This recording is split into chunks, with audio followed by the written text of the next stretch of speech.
वालेकुम व्यूअर्स। हम modal verbs के लिहाज से वर्ब वॉइस के टॉपिक को स्टडी कर रहे हैं और इस वीडियो में हम इसी पर्सपेक्टिव में मॉडल वर्ब्स मे और माइट के यूज़ को समझने की कोशिश करेंगे। वीडियो में आगे बढ़ने से पहले व्यूअर्स मैं आपको गाइड करता जाऊं कि ये जो मॉडल वर्ब्स की कंस्ट्रक्शन होती है एक्टिव वॉइस और पैसिव वॉइस की, वो सवाए इम्पेरेटिव सेंटेंस को छोड़ के बाकी तमाम सेंटेंसेस में तमाम तरह के मॉडल वर्ब्स में सेम होती है। तो ये जो इसी वीडियो का पार्ट फर्स्ट है उसके अंदर हमने इसकी कंस्ट्रक्शन को डिटेल से समझाया है। ये मैंने आपको लिख भी दी है। ये जो आपको ग्रीन कलर में कंस्ट्रक्शन मिल रही है, यही वाली कंस्ट्रक्शन जो है तमाम तरह के मॉडल वर्ब्स में यूज़ होगी।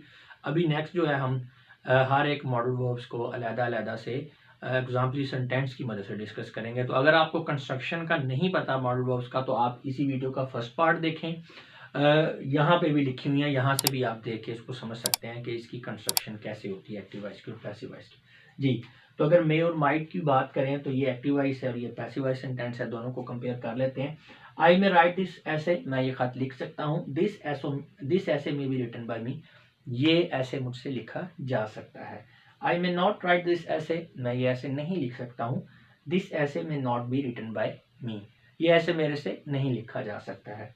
मे आई राइट दिस ऐसे, क्या मैं ये ऐसे लिख सकता हूँ। मे दिस ऐसे बी रिटन बाय मी, क्या ये ऐसे मेरे से लिखा जा सकता है। मे आई नॉट राइट दिस ऐसे, क्या मैं ये ऐसे नहीं लिख सकता हूँ। मे दिस ऐसे नॉट बी रिटन बाय मी, क्या ये ऐसे मेरे से नहीं लिखा जा सकता है। अब माइट का यूज देख लें। आई माइट राइट दिस ऐसे। अच्छा, माइट जो है ना, ये कमज़ोर इम्कान के लिए यूज़ होता है, यानी कोई काम है उसके होने या ना होने में शक हो, यानी 50-50 चांस हो, तो फिर आप माइट का यूज़ करते हैं। आई माइट राइट दिस ऐसे, हो सकता है कि मैं ऐसे लिखूं। This essay might be written by मी, हो सकता है ये ऐसे मेरे से लिखा जाए, यानी आपको श्योर नहीं है, कमज़ोर इम्कान है, पॉसिबिलिटी है कि आप लिखें और ये भी हो सकता है कि आप ना लिखें। I might not right this ऐसे, हो सकता है ये ऐसे मैं ना लिखूं। This essay might not be written by me, ये ऐसे हो सकता है ये ऐसे मेरे से ना लिखा जाए। तो इसमें माइट में इंट्रोगेटिव सेंटेंस नहीं होता। नेक्स्ट आ गया, अगर हम पास्ट टेंस में इनको यूज करें तो इस तरह से होगा, he may have done the job. ठीक है, वो जॉब कर सकता था। ठीक है, तो the job may have been done by him, job उससे की जा सकती थी। He may not have done the job, उसने वो जॉब ना कर सकता होगा, या वो जॉब नहीं कर सकता था। ठीक है, the job may not have been done by him, job उससे नहीं हो सकती थी। अच्छा, माइट में देख लें, she might have paid the bill, हो सकता है कि उसने बिल पे कर दिया हो।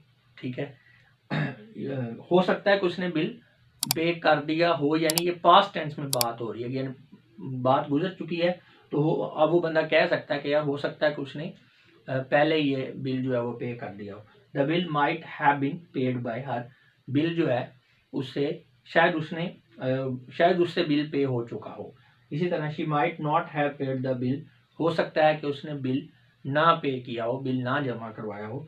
The bill might not have been paid by her, हो सकता है कि बिल उससे जमा ना हो पाया हो या उसने बिल को जमा ना करवाया हो।